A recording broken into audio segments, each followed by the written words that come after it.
शान्ताळं नमो सिद्धाळं नमो आयरीयाळं नमो वज्झायाळं नमो लोये सव्वसाहूळं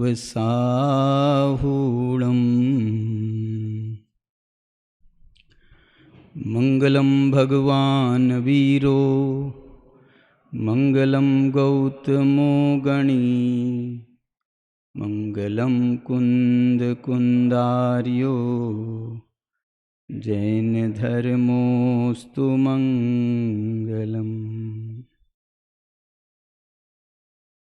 सर्वमङ्गलमाङ्गल्यं सर्वकल्याणकारकं प्रधानं सर्वधर्माणां जैनं जयतु शासनं जैनं जयतु शासनम्। वन्दितु सर्वसिद्धे ध्रुवमचलमणोवमं गदिं पत्ते वोच्छामि समयपाहुड नमो सुधकेवली भणिदम्।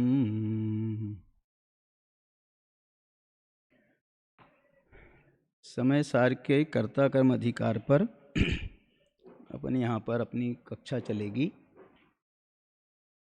इसमें अभी आपने भाई साहब से भी 20 दिन से कर्ता कर्म अधिकार की ही कक्षा सुनी है। उन्होंने दादा के अनुशीलन के आधार पर शुरू से ही इसके आधार पर क्लास ली है। मैं थोड़ा सा पैटर्न चेंज करना चाह रहा हूँ और अपन जो है मूल से इसकी चलाएंगे। उसमें प्राकृत गाथाएं भी और संस्कृत टीका भी, इसको अपन साधने की कोशिश करेंगे। ये जो कर्ता कर्म अधिकार है इसका उल्लेख मूलतः कुंद आचार्य ने जो विषय विभाजन किया समय सार का, उसमें कहीं भी इसका उल्लेख नहीं मिल रहा है। कुंदाचार्य ने क्या विषय विभाजन किया, कहाँ किया, बता सकते हो? कुंदाचार्य ने समय सार की विषय सूची दी है। कहाँ दी है? 13वीं गाथा में दी है। उसमें कर्ता कर्म अधिकार का नाम नहीं है कहीं भी। क्या नाम है उसमें? भूदत्थेनाभिगदा जीवा जीवा य पुण्य पावम च आसव संवर निज्जर बंधो मोक्षो य सम्मतम। उन्होंने तो कहीं कर्ता कर्म का नाम भी नहीं दिया। अमृतचंद्राचार्य ने उसकी टीका में उसको इतना महत्व दिया है कि उन्होंने सर्वविशुद्ध ज्ञान अधिकार पहले नंबर पे और दूसरे नंबर पे कर्ता कर्म अधिकार। अब ये सर्वविशुद्ध ज्ञान अधिकार का भी नाम कहीं नहीं है समय सार में, माने कुंदाचार्य की विषय सूची में। कुंदाचार्य ने तो स्वयं इसको, अब इसको कहाँ उन्होंने ले जाने का उनका भाव होगा, मेरे को लगता हो सकता है मोक्ष अधिकार का एक्सटेंशन करके उन्होंने सर्वविशुद्ध ज्ञान अधिकार लिखा होगा कुंदाचार्य ने। आप ये समझ लो कि आप 2000 साल पहले हो, मेरे हिसाब से 2400 साल पहले हो, कुंदाचार्य समय सार लिख रहे हैं। तो वो समय सार लिख रहे हैं तो उनके दिमाग में क्या चल रहा होगा, इस पर अपन थोड़ा सा विचार करें। तो सर्वविशुद्ध ज्ञान अधिकार उनके पैटर्न को कहाँ सूट करता है? कर्ता कर्म अधिकार समझ लीजिए उनके पैटर्न को कहाँ सूट करता है। टीकाकार ने फिर इसको थोड़ा सा व्यवस्थित करने की दृष्टि से तो उन्होंने अपने ढंग से उसका विभाजन कर दिया। अब ये टीकाकार कर सकते हैं, कोई दिक्कत नहीं है उसमें। अब कुंदाचार्य से तो पूछने जा नहीं सकते हैं कि भैया आपने क्या सोच करके क्या किया था। लेकिन एक बात मैं आपको जो बताऊं ना, कुंदाचार्य के इसमें पैटर्न में एक बात लग रही है कॉमन जैसी, कि वो हर ग्रंथ में ग्रंथ के अलावा चूलिका भी लिखते हैं। क्या बोला? ग्रंथ के अलावा चूलिका भी लिखते हैं। समय सार की बाद में बात करता हूँ। प्रवचन सार में उन्होंने चूलिका लिखी, चरणान योग सूचक चूलिका। उन्होंने ये भी नाम उन्होंने दिया कि नहीं दिया ये भी विचारणीय है ना। लेकिन ये प्रवचन सार में तो ज्ञान तत्व और ज्ञेय तत्व प्रज्ञापन अपने आप में पूरा समग्र विषय आ गया था, लेकिन उन्होंने उसको चूलिका डाल करके कि भाई इसका लाभ क्या लेना है, ज्ञेय तत्व प्रज्ञापन ज्ञान तत्व प्रज्ञापन जान करके समझ करके इसका जीवन में उपयोगिता क्या है, तो जीवन में उपयोगिता उसको चरणान योग चूलिका के रूप में उन्होंने मुनि धर्म का वर्णन किया। नियम सार में वो नियमों का वर्णन कर रहे हैं। नियमों का वर्णन माने क्या? जो मुनि धर्म में जो आवश्यक क्रियाएं पाली जाती हैं उसका उन्होंने निश्चय से प्ररूपण किया। सारी जो क्रियाएं हैं ना, मैं इसको बोलता हूँ नियम सार का दूसरा नाम आवश्यक सार। नियम सार का दूसरा नाम क्या? क्यों? क्योंकि उसके 12 अधिकार हैं। 12 अधिकार हैं, 2-3 अधिकार को छोड़ देवें, वो भूमिका के हैं। जीव अधिकार जो है भूमिका का है। उसके बाद में तीसरा अधिकार कौन सा है नियम सार का? वो व्यवहार रत्नत्रय का अधिकार है, ये भी भूमिका है मैं कह रहा हूँ। फिर इसके बाद में चौथा अधिकार शुद्ध भाव अधिकार, नहीं पहले तीसरा शुद्ध भाव अधिकार है, बाद में फिर व्यवहार रत्नत्रय का अधिकार है। व्यवहार रत्नत्रय के अधिकार से फिर बाद के जो 4 से 1 2 3 4 से व्यवहार रत्नत्रय और 5 से उनके 11 अधिकारों तक जाओ आप। 7 अधिकार, ये 7 अधिकार जो हैं उनके प्योरली निश्चय चारित्र के अधिकार हैं। परमार्थ प्रतिक्रमण, परमार्थ निश्चय प्रत्याख्यान, परमार्थ शब्द का प्रयोग करते हैं, कभी निश्चय का प्रयोग करते हैं, ऐसे प्रयोग करते हैं, कहीं परम शब्द का प्रयोग करते हैं। तो ये उन्होंने 11 अधिकारों तक तो निश्चय चारित्र का वर्णन किया। आखिरी का अधिकार है उनका 11वां परम आवश्यक अधिकार। देखो आवश्यक, नियम सार का मैंने बोला ना आवश्यक, तो परम आवश्यक अधिकार। 12वां अधिकार जो है वो 12वां अधिकार उनका शुद्धोपयोग अधिकार जो उन्होंने नाम दिया है नियम सार में, वो शुद्धोपयोग अधिकार में वास्तव में ये नियम का फल है। व्यवहार नियम माने व्यवहार रत्नत्रय और निश्चय नियम माने निश्चय रत्नत्रय, इसके फल के रूप में शुद्धोपयोग का वर्णन किया। शुद्धोपयोग के वर्णन में क्या है वहां पर? शुद्धोपयोग के वर्णन में शुद्धोपयोग का वर्णन नहीं है, शुद्धोपयोग के फल का वर्णन है। शुद्धोपयोग और शुद्धोपयोग के फल में क्या अंतर है? शुद्धोपयोग तो है चारित्र कारण, तो वो 12वें गुणस्थान तक के शुद्धोपयोग है। गुणस्थान में बांटा है ना अब उपयोगों को, मालूम है आपको? बताओ, गुणस्थानों में उपयोग को बांटो, उपयोग को। हाँ, 1 से 3 तक अशुभ उपयोग, चौथे से लेकर छठे तक शुभोपयोग, और 7वें से लेकर 12वें तक शुद्धोपयोग, और 13वां 14वां शुद्धोपयोग का फल। तो ये जो शुद्धोपयोग अधिकार है ना नियम सार का, इसमें शुद्धोपयोग का, इस अपेक्षा से शुद्धोपयोग का वर्णन नहीं है, शुद्धोपयोग के फल का वर्णन है। क्यों? क्योंकि इसमें अरहंत और सिद्ध दशा का वर्णन है। शुद्धोपयोग अधिकार में शुद्धोपयोग का वर्णन नहीं है, ये शुद्धोपयोग के फल में प्राप्त होने वाली अरहंत सिद्ध दशाएं, उनका वर्णन है। कितनी गाथाएं उसमें? 29 गाथाएं हैं, 159 से 187 तक 29 गाथाएं। उसमें 13 गाथाओं में या 16 गाथाओं में अरहंत दशा का वर्णन है, और बाद की 13 गाथाएं या 16 गाथाओं में जो है सिद्ध दशा का वर्णन है। तो अरहंत सिद्ध दशा का वर्णन है। ये इसको मैं कह रहा हूँ, ये नियम नहीं है, ये नियम का फल है। इसलिए ये नियम का फल माने ये उसकी चूलिका है, मतलब उससे हट उसके फल का वर्णन कर रहे हैं ना भाई, इससे हमको क्या मिलेगा, इससे हमारा क्या लाभ होगा। तो ये जो है उसके फल का वर्णन भी कर रहे हैं साथ में, वो चूलिका के रूप में कर रहे हैं। अपन जैसे कोई निबंध लिखते हैं तो उपसंहार करते हैं ना, तो ये उपसंहार है, चूलिका माने उपसंहार। अब दो ग्रंथ का बता दिया मैंने आपको। अब तीसरा ग्रंथ कौन सा है? पंचास्तिकाय। पंचास्तिकाय में भी चूलिका है। कहाँ है बताओ? पंचास्तिकाय में तीसरा अध्याय, 3 अध्याय हैं उसमें मुख्य रूप से। 3 अध्यायों में तीसरे अधिकार का नाम है मोक्ष मार्ग प्रपंच चूलिका। मोक्ष मार्ग प्रपंच चूलिका, ये मोक्ष मार्ग उसका फल है। किसका फल है? 2 अध्याय जो हैं उसके, पहला अध्याय है षड्द्रव्य पंचास्तिकाय का, पंचास्तिकाय की कह रहा हूँ। दूसरा अध्याय है 7 तत्व 9 पदार्थ का। तीसरा अधिकार है बोले 7 तत्व 9 पदार्थ और 6 द्रव्य पंचास्तिकाय जान करके क्या लाभ होगा? बोले तुम्हारा मोक्ष मार्ग में प्रवेश होगा।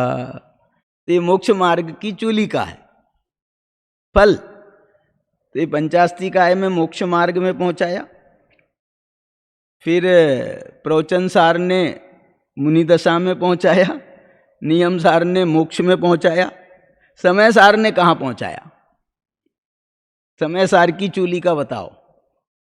तो ये समय सार की चूलिका है सर्व विशुद्ध ज्ञान अधिकार।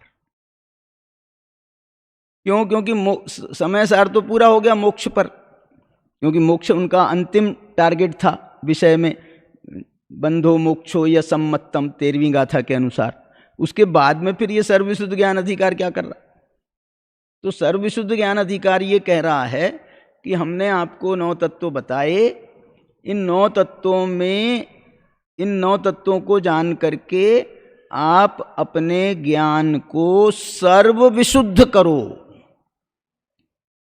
क्या करो? सर्व विशुद्ध करो। इसको, इसके 2 मायने हैं। एक तो सर्व विशुद्ध के माध्यम से आप ज्ञान, शुद्ध ज्ञान तत्व जो है वहां पहुंच सकते हो, और दूसरा मायना ये है कि ये जो है ना सम्मतम, इसके माध्यम से सम्यक्त होगा, 9 तत्वों को जान करके सम्यक्त होगा। तत्वार्थ श्रद्धानम सम्यक दर्शनम, सम्यक्त होगा तो उसके फल में क्या मिलेगा? Buy 1 get 1 free. सम्यक तो प्राप्त करो और सम्यक ज्ञान मुफ्त में ले जाओ।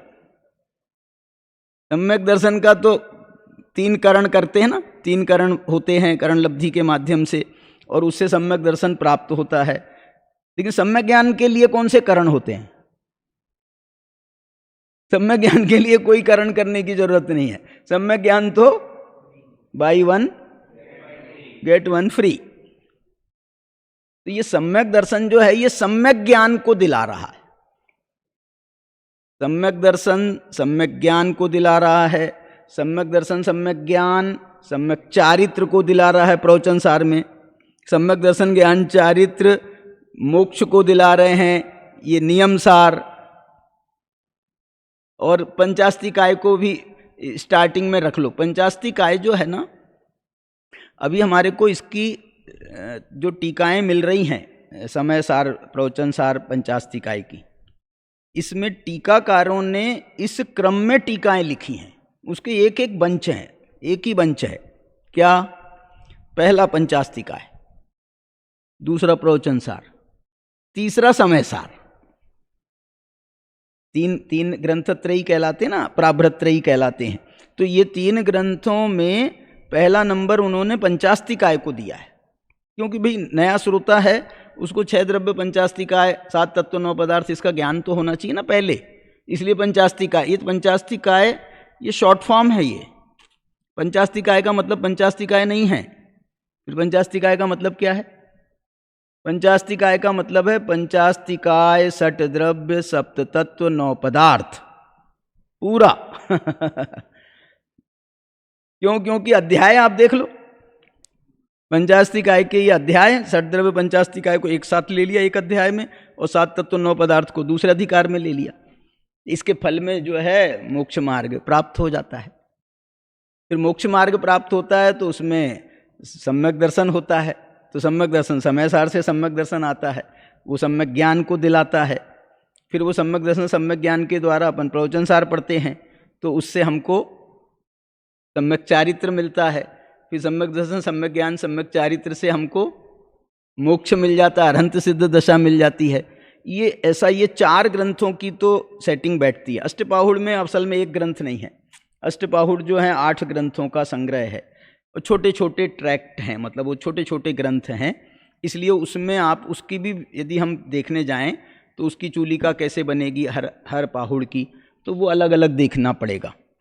मैं तो उसको ऐसा कहता हूँ कि मालूम है, अष्टपाहुड़ की पहले 6 पाहुड़ों की टीका मिली थी, उसका नाम षटपाहुड़ी था, और उसकी टीका लिखी थी एक श्रुत सागर सूरी हो गए, भट्टारक भी उनका एक उपनाम आता है, भट्टारक श्रुत सागर सूरी। तो उन्होंने टीका लिखी थी, उनको 6 ही पाहुड़ मिले थे, तो उन्होंने 6 पाहुड़ों की एक टीका लिख दी थी, और उसका एक क्रम उन्होंने डाल दिया था बहुत अच्छे से। पहला पाहुड़ कौन सा है अष्टपाहुड़ का, बताओ?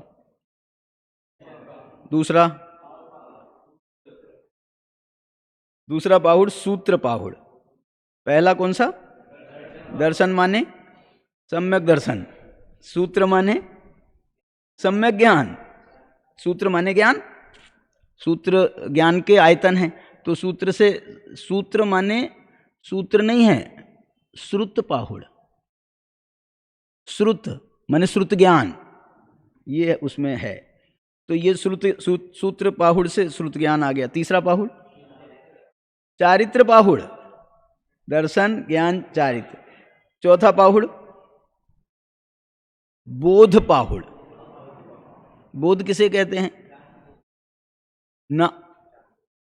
सम्यक दर्शन सम्यक ज्ञान सम्यक चारित्र तीनों रत्नत्रय को कहते हैं बोध। बोधि आपका भाव है निश्चय दुर्लभ नाही। बोधि ज्ञान भी कहा जाता है बोध को, लेकिन यहाँ पर बोध जो है वो अकेले ज्ञान, ज्ञान तो उसमें चला गया ना, सम्यक ज्ञान में, सूत्र पाहुड़ में। अब इसमें बोध प्राप्त करना है आपको, आपने क्या बोध लिया इससे, तो ये बोध है रत्नत्रय का बोध लिया। फिर रत्नत्रय के बोध की शुद्धि, रत्नत्रय के बोध की शुद्धि हुई है भाव पाहुड़ से। उससे क्या हुआ? भाव पाहुड़ के बाद मोक्ष, मोक्ष पाहुड़ है। छठा पाहुड़ मोक्ष पाहुड़ है। मैं आपको बहुत सारी बातें बता रहा हूं, आप थोड़ा सा नोट कर लें, ध्यान रखना, है ना? तो ये मोक्ष हुआ। अब क्या हुआ? 7वां और 8वां पाहुड़ कौन सा है? एक पाहुड़ है लिंग पाहुड़ और दूसरा है शील पाहुड़। अब ये लिंग पाहुड़ और शील पाहुड़ मोक्ष के बाद में क्या कर रहे हैं? मोक्ष के बाद में कुछ बचता है? तो ये चूंकि बाद में मिले, इसलिए उन्होंने बाद में उसको परिशिष्ट के रूप में ऐड कर दिया। ये बाद में मिले, जयचंद जी को मिले थे। ये जयचंद जी की टीका है अष्टपाहुड़ की। अष्टपाहुड़ की जो टीका है वो जयचंद जी छाबड़ा की है। जो समय सार के टीकाकार हैं वही अष्टपाहुड़ के टीकाकार हैं। तो उन्होंने उसको जो है बाद में इन दोनों को ऐड कर दिया आखिरी में। मूल में तो उनने भी वही 6 क्रम रखा, नहीं तो यदि हम 8 पाहुड़ों का क्रम बनाते तो ये शील पाहुड़ और लिंग पाहुड़ इसको बीच में डालते ना कहीं, मोक्ष के पहले। भाव पाहुड़ के भी पहले डालते, लिंग पाहुड़ शील पाहुड़, या शील पाहुड़ को बाद में भी डाल सकते थे। लिंग पाहुड़ को तो पहले डालना ही पड़ता ना। भावलिंग का ऐसे होगा, पहले द्रवलिंग होगा, उसके बाद भावलिंग होगा। तो वो भावलिंग जो है, देखो मेरे हिसाब से 8 पाहुड़ों का क्रम क्या होता मालूम? दर्शन पाहुड़, ज्ञान पाहुड़, सूत्र पाहुड़, फिर चारित्र पाहुड़, फिर बोध पाहुड़, इसके बाद में लिंग पाहुड़, फिर भाव पाहुड़, फिर शील पाहुड़। क्योंकि शील जो है ना, शील के 18,000 भेद होते हैं। वो शील जो है वो अनंत भगवान के भी शील पाया जाता है। उन माने जो 18,000 भेद वाला शील कहो या 84 लाख वाला भेद वाला भी शील होता है, वो अनंत अवस्था में 14वें गुण स्थान में जाकर के प्रकट होता है। तो शील हुआ, उसके बाद मोक्ष। तो मोक्ष 8वां पाहुड़ बनता, लेकिन ये चूंकि वो कारण से ये 6ठा पाहुड़ मोक्ष पाहुड़ बना है पूर्व टीकाकार के हिसाब से। तो मैं ये कहता हूँ ये जो है ना, ये 2 पाहुड़ जो है ये परिशिष्ट हैं उसके अष्टपाहुड़ के परिशिष्ट में ये 2 पाहुड़ आ गए। तो इस प्रकार से ये इसकी मैं चर्चा करी आपको। तो अपनी चर्चा कहाँ से शुरू हुई? चूलिका से। उसके पहले कहाँ से शुरू हुई? कर्ता कर्म अधिकार जो है वो आचार्य कुंद भगवान के उसमें विषय में नहीं था। अमृत चंद्राचार्य ने इसको डाला। फिर जयसेन आचार्य ने इसका क्लियरेंस किया। क्लियरेंस समझते? क्लियरेंस माने उसका स्पष्टीकरण किया। आपको ये अमृत चंद्राचार्य की टीका में ये स्पष्टीकरण नहीं मिलेगा कि बीच में कर्ता कर्म अधिकार कहाँ से आ गया। उन्होंने तो सीधा सीधा कह दिया कर्ता कर्म, क्या लिखा है सबसे पहला वाक्य बोलो, कर्ता कर्म अधिकार का। अथ जीवा जीवौ एव कर्तृकर्म वेशेण प्रविशतः। क्या लिख रहे? अथ जीवा जीवौ एव, जीवा जीवावेव ऐसा शब्द है ना, जीवा जीवावेव माने जीवा जीवौ एव कर्तृकर्म वेशेण प्रविशतः।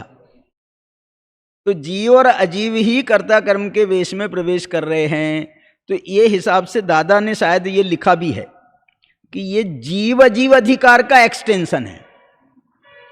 एक्सटेंशन माने चूलिका माने उसका एक्सटेंशन किया उन्होंने, माने ये असल में जीव अजीव का ही एक्सटेंशन है।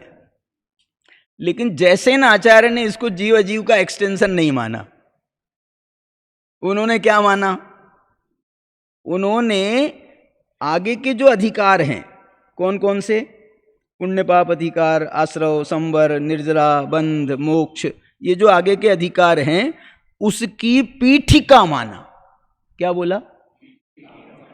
अमृत चंद्राचार्य कह रहे हैं ये जीव अजीव का एक्सटेंशन है, जीवा जीवाऊ एव कर्तृकर्म वेशेण प्रविशतः। तो उनने जीव अजीव को ही कर्ता कर्म के वेश में प्रस्तुत किया। लेकिन ये कह रहे हैं वेश चालू हो गया ना, वेश धारण करना चालू हो गया। तो ये वेश धारण करना चालू हो गया तो बोले ये पुण्य पाप आश्रव संवर निर्जरा बंध मोक्ष ये भी वेश हैं। तो उसमें समझ लीजिए ये वेशों को धारण करना प्रारंभ कर रहे हैं ना, पर्याय दृष्टि से वर्णन करने वाले हैं। तो उसकी पीठिका उन्होंने इस रूप में बनाई। देखो मैं आपको इसके लिए ले चलता हूं। आप ये ग्रंथ है आपके पास में, जिनके पास भी है नहीं है देख लेना।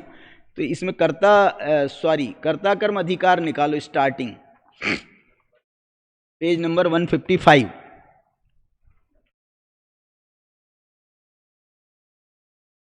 है ना। 155 इसलिए जयसेनाचार्य की टीका यहां से प्रारंभ हो रही 155 से। वैसे तो अमृत चंद्राचार्य की टीका पहले दी है उन्होंने और जयसेनाचार्य की टीका बाद में दी है। ग्रंथ चाहिए? देखो इसकी समूह पीठिका पढ़ेंगे अपन। कौन पढ़ेगा अच्छे से? पढ़ो बेटा, नहीं तो पहले मैं एक बार पढ़ाता हूं, ठीक है। अथ पूर्वोक्त जीवाधिकार रंग भूमौ जीवा जीववेव यद्यपि शुद्ध निश्चयेन कर्तृकर्म भाव रहितौ तथापि व्यवहार नयेन कर्तृकर्म वेशेण श्रृंगार सहित पात्रवत प्रविशतः इति दंडकान विहाय अष्टाधिक सप्तति गाथा पर्यंतम नवभिर्स्थलैः व्याख्यानं करोति इति पुण्य पापादि सप्त पदार्थ पीठिका रूपेण तृतीयाधिकारे समुदाय पातनिका। ये पातनिका क्या होती है? पातनिका क्या होती है? ये पातनिका होती है, नाटक होते थे ना पहले नाटक, तो स्टार्टिंग में जैसे आप लोग भी नाटक खेलते हो तो स्टार्टिंग में वो जो सूत्रधार होता है ना, तो सूत्रधार जो अपना वक्तव्य देता है, बोलता है हम आज क्या करने वाले हैं, आज हम आपको नाटक दिखाने वाले हैं, ऐसा करने वाले हैं, ऐसा करने वाले हैं, तो वो जो बोलता है ना वो है पातनिका। माने जो भूमिका बनाता है वो, फिर उसके बाद में आपका नाटक चालू हो जाता है, तो वो जो भूमिका बनाता है उसको बोलते हैं पातनिका। तो ये पातनिका क्या होती है? अलग अलग दृश्यों की अलग अलग भी होती है, अलग अलग प्रकरण की अलग अलग भी होती है, लेकिन एकदम जो मूल में सबसे स्टार्टिंग में होती है उसको कहते हैं समुदाय पातनिका।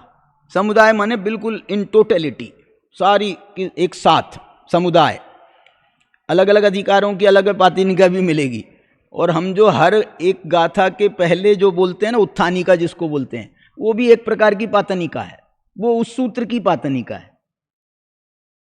कभी प्रश्नात्मक शैली में आती है, कभी शीर्षक की शैली में भी आती है, तो वो जो है वो भी पातनिका, वो भी उत्थानिका को भी पातनिका कहते हैं।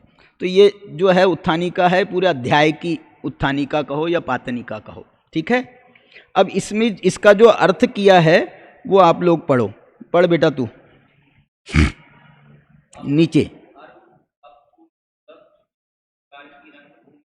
हाँ, ये देखो रंगभूमि है ना, रंगभूमि माने नाटक। हाँ,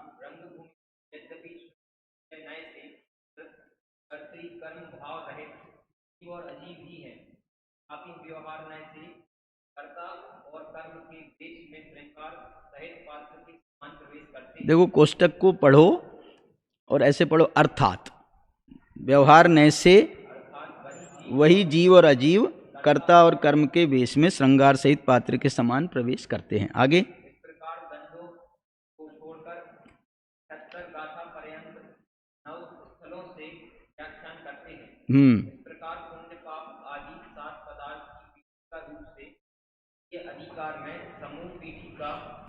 देखो ये पीठिका काय का अनुवाद है? पीठिका पातनिका का। पातनिका को ही समुदाय पातनिका को हिंदी में उन्होंने कह दिया समूह पीठिका, ठीक है। तो एक बस इतने ही, मैंने संस्कृत इतनी पढ़ी थी। तो ये जो ये आया ना, इसमें आप क्या समझे आप बताओ। मैं इसमें से अब एक बार आपसे पूछता हूं, जीवाधिकार किसका नाम है? जीवाधिकार, जीव अधिकार कहाँ है? अभी तो नहीं, जीव अधिकार का नाम जीवाधिकार कैसे हो जाएगा? रंगभूमि, इसको जो है ना आपने देखा होगा कहीं कहीं पर कोई कोई ग्रंथ में पूर्व रंग को रंगभूमि शब्द का भी प्रयोग किया है। पूर्व रंग जहाँ अपन हेडिंग देते हैं ना पहले अधिकार की, तो वहाँ पर रंगभूमि शब्द भी प्रयोग होता है। पूर्व रंग कहो या रंगभूमि, ऐसा मिल जाता है। तो पूर्व रंग सही है ज़्यादा। तो ये जो पूर्व रंग है ना, उसी को जीवाधिकार कहा गया है। और ये जो आपका जीवाधिकार है ना, जो 39 गाथा से 68 गाथा तक का है, इसको अमृतचंद्राचार्य की टीका के अनुसार अपन जीव अधिकार बोलते हैं। लेकिन इसको जयसेनाचार्य ने और हमारे जो अभी हम काम कर रहे हैं प्रभाचंद्राचार्य वगैरह ने इसको अजीव अधिकार कहा है। रंगभूमि जो है अपना क्या बोलते हैं, पहला पूर्व रंग को कह दिया जीव अधिकार, और जीव अधिकार को कह दिया अजीव अधिकार। तो पहला जीव अधिकार हो गया, दूसरा अजीव अधिकार हो गया। तो ये जो है ना, इन्होंने जीवाधिकार रंगभूमो, मैंने जीवाधिकार जो पहला अधिकार था, जिसका दूसरा नाम पूर्व रंग था, जिसको हम रंगभूमि कह रहे हैं, ये रंगभूमो इन्होंने शब्द प्रयोग किया। जीवौ एव, वहां पर जीव और अजीव ही का वर्णन किया, जीव और अजीव का वर्णन किया। कैसा वर्णन किया? बोले शुद्ध निश्चय ने ऐसे वर्णन किया। शुद्ध निश्चय ने ऐसे कैसा वर्णन किया? कर्ता कर्म के भाव से रहित। आप देखो पहले अधिकार में जो है छठी गाथा आ रही है, सातवीं गाथा आ रही है, इसमें बिल्कुल शुद्ध आत्मा का वर्णन है। ना दो जो सो दुसो चेव, माने बिल्कुल शुद्ध आत्मा का वर्णन आ रहा है। आप अजीव अधिकार जिसको अपन कह रहे हैं या जीव अजीव अधिकार कह रहे हैं, दूसरा अधिकार, उस अधिकार में भी आप देखो तो बिल्कुल शुद्ध जीव का वर्णन चल रहा है। क्यों? उसको 29 प्रकार के बोलों से भिन्न बताया जा रहा है। स्टार्टिंग में 8 भावों से भिन्न बताया उन्होंने, 39 से लेकर के 44 गाथा तक के, और बाद में फिर 49 गाथा के बाद में 50 से 55 तक के फिर वो 29 बोलों के माध्यम से भी उन्होंने शुद्ध जीव का वर्णन किया। वो गुण स्थान से भी रहित है, मार्गण स्थान से रहित है, जीव स्थान से रहित है। वर्णाद्या वा राग मोहादयो वा भिन्ना भावा सर्व एवास्य पुंसः, वर्ण से लेके गुणस्थान पर्यंत के भाव इस शुद्ध आत्मा से भिन्न है, ऐसा वर्णन किया। तो ये जो है शुद्ध जीव का वर्णन है। इसके लिए इन्होंने एक शब्द का और प्रयोग किया है, वो बता रहा हूं। कर्ता कर्म के भाव से रहित, और बाद में क्या लिखा है मालूम? व्यवहार नयन कर्तृकर्म वेशेन, फिर श्रृंगार सहित पात्रवत प्रविशतः। अब क्या हो रहा है? अब यहां पर श्रृंगार से सहित पात्र का वर्णन आ रहा है। माने क्या हुआ? जीव जो शुरू के अधिकारों में क्या किया? शुद्धने से, माने कैसा पात्र था? कर्तृकर्म के भाव से रहित। अब उदाहरण किससे कैसे बोलोगे उसको? क्योंकि अब श्रृंगार सहित बता रहे हैं, माने वो अभी जो था वो बिल्कुल श्रृंगार से रहित था। शुद्ध जीव, शुद्ध जीव वो श्रृंगार रहित है।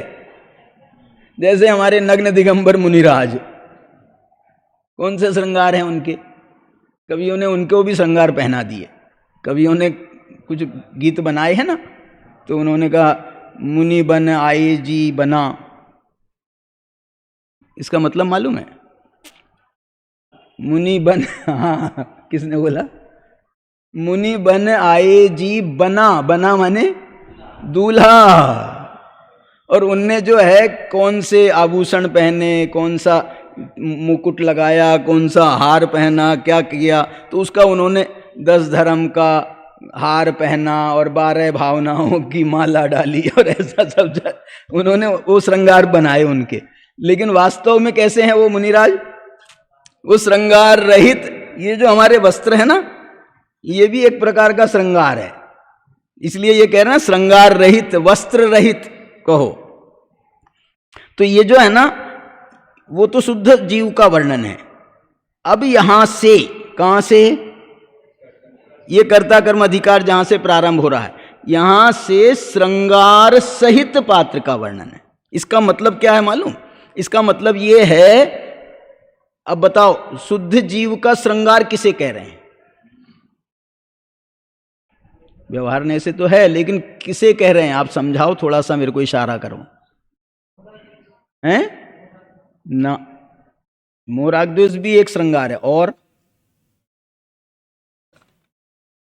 श्रृंगार बताऊं? कभी वो जीव, शुद्ध जीव, कभी पुण्य के कपड़े पहन के आता है, कभी पाप के कपड़े पहन के आता है, कभी आगे बोलो आश्रव के, कभी संवर के। आगे चलो ना, बंद क्यों लाए हो बीच में? पहले आश्रव के बाद में संवर अधिकार आएगा। कभी आश्रव के कपड़े, कभी संवर के कपड़े कभी निर्जरा के कपड़े, कभी बंध के कपड़े, और कभी मोक्ष के कपड़े सोचो क्या कमाल है। इसका अर्थ समझो, इसका अर्थ बताओ क्या है? इसका अर्थ ये है कि जो पर्याय सहित जीव है, पर्याय सहित जीव है, वो किसके समान है? वो श्रृंगार सहित जीव के समान, श्रृंगार सहित पात्र के समान है। और जो पर्याय रहित जीव है, वो श्रृंगार रहित क्यों? क्योंकि उन्होंने सारे पर्यायों को, उन्होंने कपड़े ही तो बता दिए ना, वर्ण से लेकर के गुण स्थान तक के। कौन सी पर्याय छूट गई बताओ? वर्ण से लेकर के गुणस्थान तक की कौन सी पर्याय छूट गई? मैं तो कह रहा हूं पर्याय की छोड़ो, कौन सा व्यवहार ने छूट गया? सारे व्यवहार ने इसमें आ गए। वर्ण वो असद्भूत व्यवहार ने का विषय, वर्ण। और फिर राग द्वेष मोह के भाव वो सद्भूत में है, लेकिन उपचरित सद्भूत में आ जाएगा। फिर इसके बाद में अनुपचरित सद्भूत में केवल ज्ञानादि पर्यायें, ये काय में जाएंगी? ये सद्भूत व्यवहार नय में जाएगी, उससे भी रहित। मैंने अब बताओ कौन सी पर्याय छूटी? दूसरी अपेक्षा से, दूसरी भाषा में बात करें तो छठी गाथा में उन्होंने कह दिया कि जो शुद्ध जीव है वो कैसा है? न विहोदी अपमत्तो और न पमत्तो। क्या छूट, कौन सी पर्याय छूटी बताओ? प्रमत्त में सारी विकारी पर्यायें आ गई, वैभाविक पर्यायें आ गई, और अप्रमत्त में सारी स्वाभाविक पर्यायें आ गई, शुद्ध पर्यायें आ गई। माने ना मैं अशुद्ध हूं और ना मैं, बोलो, अशुद्ध की अपेक्षा शुद्ध नहीं हूं। शुद्ध तो हूं मैं, अहमिक को खलु शुद्धो, शुद्ध तो हूं मैं, लेकिन मैं अशुद्ध के अभाव की अपेक्षा शुद्ध नहीं हूं। माने अशुद्ध के अभाव होकर के जो शुद्धता प्रकट होती है वैसा शुद्ध नहीं हूं।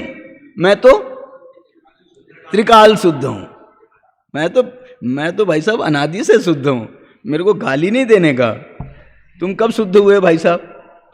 सिद्ध भगवान से पूछो जा करके कि तुम कब शुद्ध हुए, मेरे से नहीं पूछो। क्यों? क्योंकि सिद्ध भगवान ये बता सकते हैं कि मैं कब शुद्ध हुआ पर्याय दृष्टि से। मैं तो हूं नहीं भाई पर्याय दृष्टि से शुद्ध, लेकिन मैं द्रव्य दृष्टि से शुद्ध हूं। तो मैं कह सकता हूं भाई साहब गाली मत दो। उदाहरण बताओ इस बात को समझाने के लिए। उदाहरण बहुत कॉमन है उदाहरण ये। रास्ते में एक आदमी जा रहा था, हमने उससे पूछा भाई साहब कब आए बाहर? वो बाकायदा मारने को दौड़ा मेरे को। क्या बोल रहे हो, कब आए बाहर? इसका मतलब क्या हुआ? इसका उसको इस बात की खुशी नहीं है बाहर आने की, उसको इस बात का रंज है कि तुम मेरे से ये पूछ रहे हो कि तुम अंदर कब गए थे और क्यों गए थे, किस कारण से गए थे, तुमने कौन सी बदमाशी करी थी। इसलिए तुम सिद्ध भगवान से ये पूछो कब आए, तुम सिद्धालय में कब आए, मेरे से नहीं पूछने का।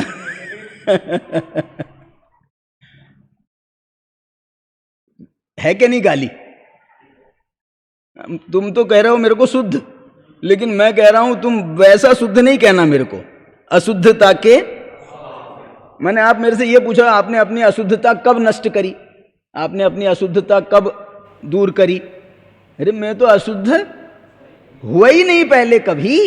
इसलिए जो है तुम ये मेरे से पूछोगे तो मेरे को अच्छा नहीं लगेगा।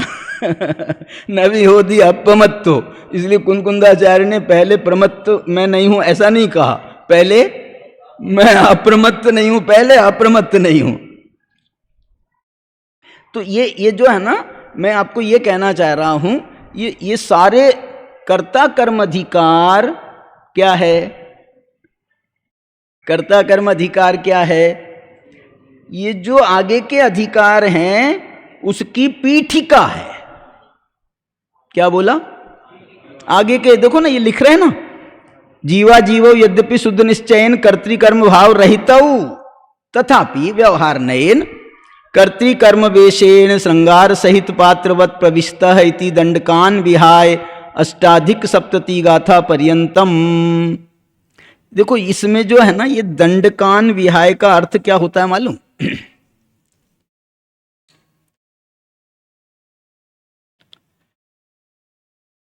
देखो वाह, बहुत बढ़िया बात है ये। ये हम अभी प्रभा चंद्राचार्य पे काम कर रहे हैं ना, तो उससे ये दंडक शब्द का अर्थ पता चल रहा है। दंडक को छोड़कर, दंडक दंडकान विहाय कह रहे हैं ना, तो दंडकों को छोड़ करके कितनी गाथाओं का अधिकार है ये? 78। अष्टा है ना, क्या लिखा है? अष्टाधिक सप्तति। अष्टाधिक सप्तति, सप्तति माने 70 और 8 अधिक माने 78। तो 78 गाथा पर्यंतम नवभि स्थलई, इन 9 स्थलों में इस अधिकार का विभाजन किया गया है। ये अधिकार एक माने, इसको एक अधिकार माने अपन। ये अधिकार कितने भागों में बांटा है? 9 अधिकारों में बांटा है। उनको क्या बोलते हैं? नहीं, स्थल नहीं कहते हैं, उसको कहते हैं, इसमें स्थल, यहां पर तो स्थल लिखा है, लेकिन इसको आगे उन्होंने लिखा है अंतराधिकार। क्या बोला?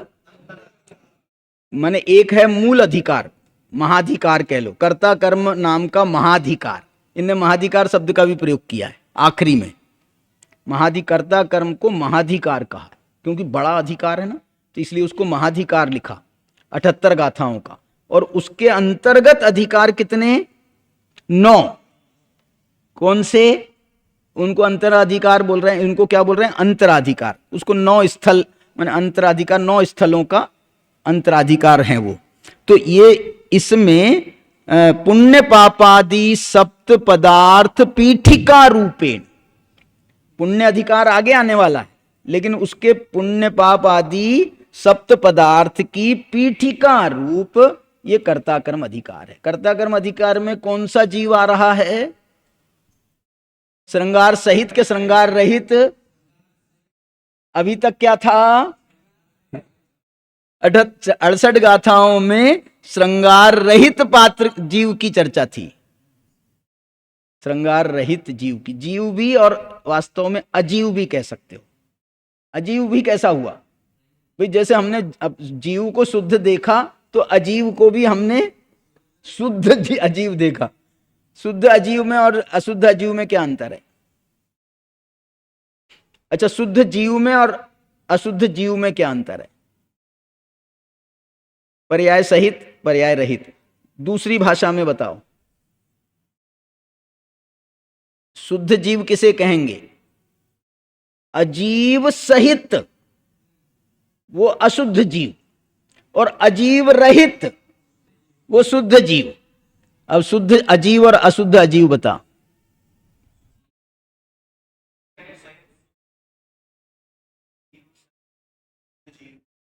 जीव सहित में अजीव बताओ। अजीव, अजीव पूछ रहा हूं। शुद्ध अजीव और अशुद्ध अजीव किसे कहोगे?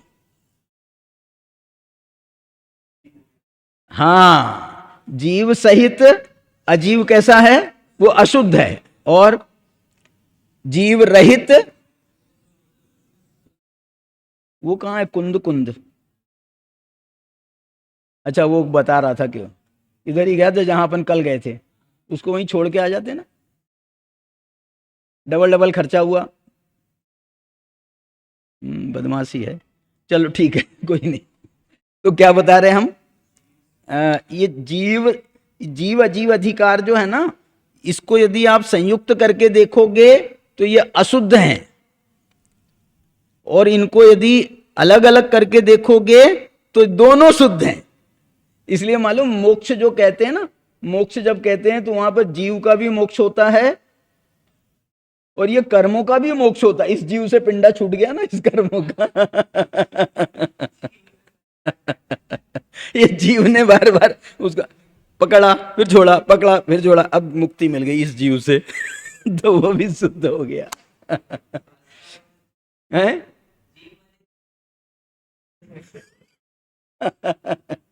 कर्मों का मजा ले रहा है। और कर्म जीव का मजा नहीं ले रहा। दोनों को मजा आता है एक दूसरे से।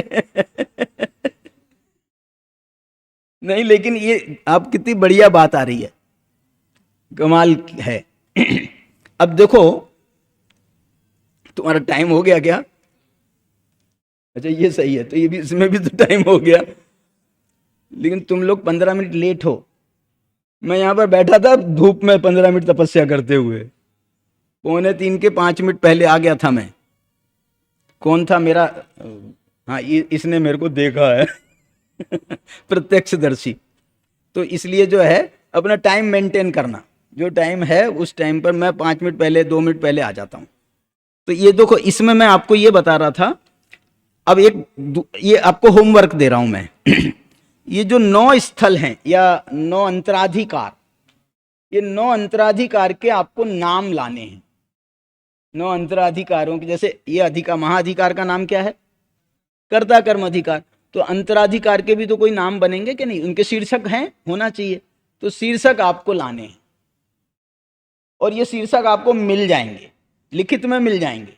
कहाँ मिलेंगे? कहाँ मिलेंगे?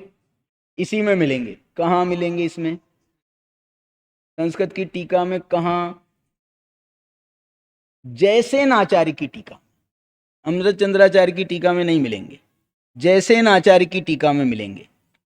और इसको थोड़ा आपको, यदि आप जयसेनाचार्य की टीका को पढ़ना जानते हो, जयसेनाचार्य की टीका को पढ़ना यदि आपको आता है, तो जयसेनाचार्य जहां जहां 9 स्थल शुरू हो रहे हैं उसके पहले ये संकेत कर रहे हैं कि यहां से अब एक अधिकार, एक अंतराधिकार पूरा हो गया, अब नया अंतराधिकार चालू होने वाला है।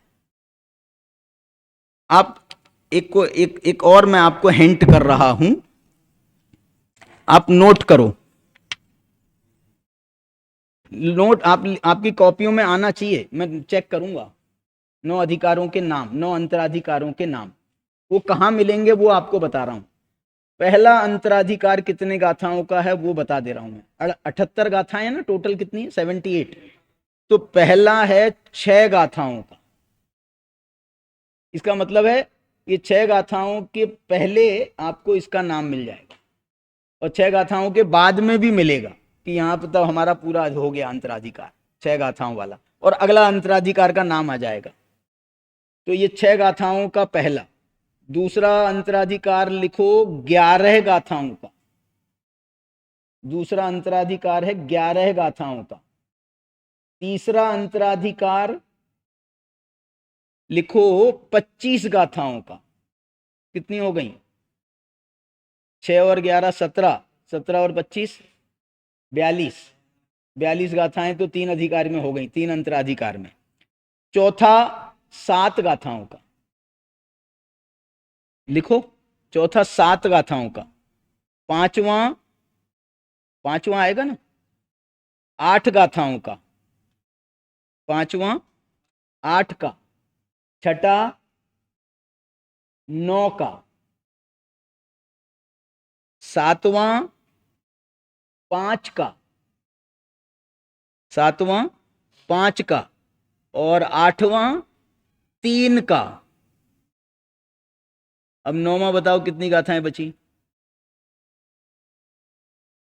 78 में से कितनी हो गई? 74 हो गई। ये 3 जोड़ी के नहीं, 3 74 हो गई ना। अब 4 गाथाओं का 9वां अंतराधिकार है। तो अब ये 9 अधिकार के मैंने गाथाएं बता दी आपको। आपको क्या करना है? नाम बताना, और आपको ये बताना है कि मैंने ये जो गाथाएं लिखी हैं, नंबर्स बताए हैं आपको, ये मेरे को कहाँ मिले। समय यहां पर इसमें लिखी हैं, एक साथ कहां पर लिखी हैं वो आपको देख करके मुझे बताना। ठीक है? होमवर्क। ठीक है, चलो आज की चर्चा को यहीं विराम देते हैं।